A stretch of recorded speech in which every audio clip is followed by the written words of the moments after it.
بسم اللہ الرحمن الرحیم۔ السلام علیکم ورحمۃ اللہ وبرکاتہ۔ انشاءاللہ آج ہم روانہ ہو جائیں گے۔ کسی کو کچھ کمنٹ کرنا ہو تو کر دیجیے گا۔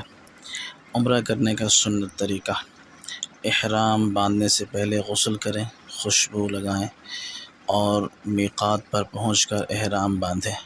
افضل یہی ہے، لیکن پہلے باندھنا بھی جائز ہے۔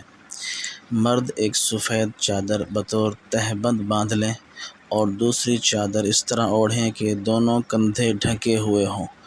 عورتیں اپنے عام لباس میں ہی احرام کی نیت کر لیں، نیا ہو تو بہتر ہے۔ نیت: میقات سے لبیک عمرۃ کہہ کر عمرہ کی نیت کریں۔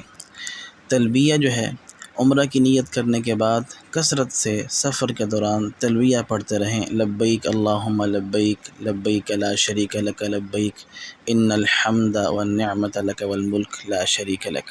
یہ تلبیہ عورتیں آہستہ آواز میں پڑھیں اور مرد اونچی آواز میں۔ بیت اللہ پہنچ کر عمرہ کا آغاز جب کریں تو تلبیہ بند کر دیں اور اس سے پہلے لگاتار پڑھتے رہیں۔ میقات سے لے کر بیت اللہ پہنچنے تک تلبیہ پڑھتے رہیں۔ عمرہ کا طواف: اس طواف کے لیے باوضو ہونا شرط ہے، یہ نماز کی طرح ہے۔ سب سے پہلے حجر اسود کا استلام کریں۔ طواف کا آغاز بھی ایسے ہی ہوگا۔ استلام کا معنی بوسہ دینا، ہاتھ سے یا کسی چیز سے چھو کر یا اشارہ کر کے۔ طواف کی ابتدا حجر اسود کے استلام سے بسم اللہ واللہ اکبر یا صرف اللہ اکبر کہہ سکتے ہیں۔ طواف کے ہر چکر میں حجر اسود کا استلام کرنا چاہیے۔ طواف کے 3 چکروں میں مرد رمل یعنی کندھے اکڑا کر تیز چلیں اور باقی 4 چکروں میں عام چال چلیں۔ عورتیں بالکل رمل نہ کریں بلکہ عام چال چلیں۔ رکن یمانی کو صرف چھونے، بوسہ نہ دیں۔ اگر چھونا ممکن نہ ہو تو بغیر اشارہ کیے چلے جائیں، وہاں اشارہ بھی نہیں کرنا۔ طواف کی دعائیں: رکن یمانی سے لے کر حجر اسود تک سورہ بقرہ کی یہ آیت ربنا آتنا فی الدنیا حسنہ وفی الآخرۃ حسنہ وقنا عذاب النار پڑھتے رہیں۔ اے ہمارے رب، ہمیں دنیا میں بھی بھلائی عطا کر اور آخرت میں بھی بھلائی عطا کر اور ہمیں دوزخ کے عذاب سے بچا۔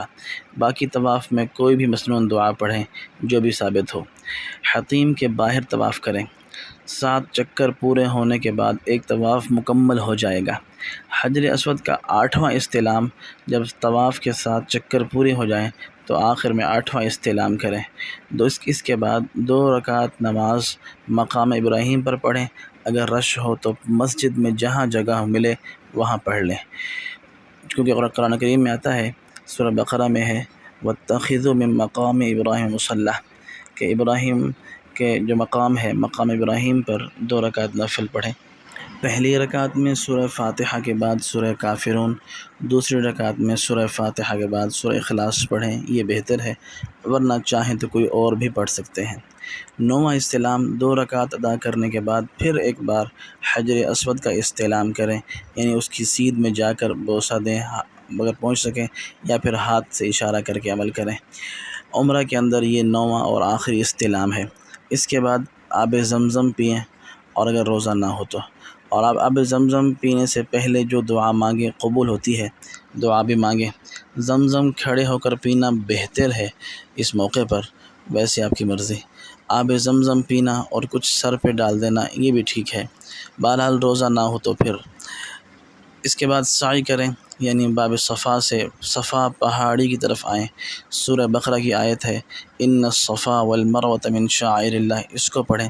بیت اللہ کی طرف رخ کریں، 3 بار یہ دعا پڑھیں، لا الہ الا اللہ وحدہ لا شریک لہ سے لے کر وہزم الاحزاب وحدہ تک۔ تمام چکروں میں یہ عمل دہرائیں۔ صفا سے مروہ تک 1 چکر شمار ہوتا ہے اور مروہ سے پھر صفا دوسرا، اس طرح کر کے کل 7 چکر مکمل کریں۔ 7واں چکر مروہ پر ختم ہوگا۔ سبز ستون جہاں ہیں، لائٹیں جل رہی ہیں، یہاں مرد تیزی سے چلیں، عورتیں عام چال چلیں۔ سعی کرتے ہوئے قرآن کریم کی مسنون دعائیں اور آیات جو چاہیں پڑھتے رہیں۔ اس کے بعد حلق یا قصر میں سے جو چاہیں جائز ہے۔ سعی کے بعد مرد سر کے سارے بال منڈوائیں، اسے حلق کہتے ہیں، کٹوا لیں، اسے قصر کہتے ہیں، منڈوانا افضل ہے۔ عورتیں 1 یا 2 پورا یعنی انگلی کے پورے کے برابر بال کاٹیں، یہ بھی ان کا کافی ہے۔ الحمدللہ آپ کا عمرہ مکمل ہو چکا ہے۔ احرام کی پابندیاں ختم ہو چکی ہیں، کوئی بھی لباس پہن سکتے ہیں۔ اللہ پاک قبول فرمائے، دعاؤں میں یاد رکھیے گا۔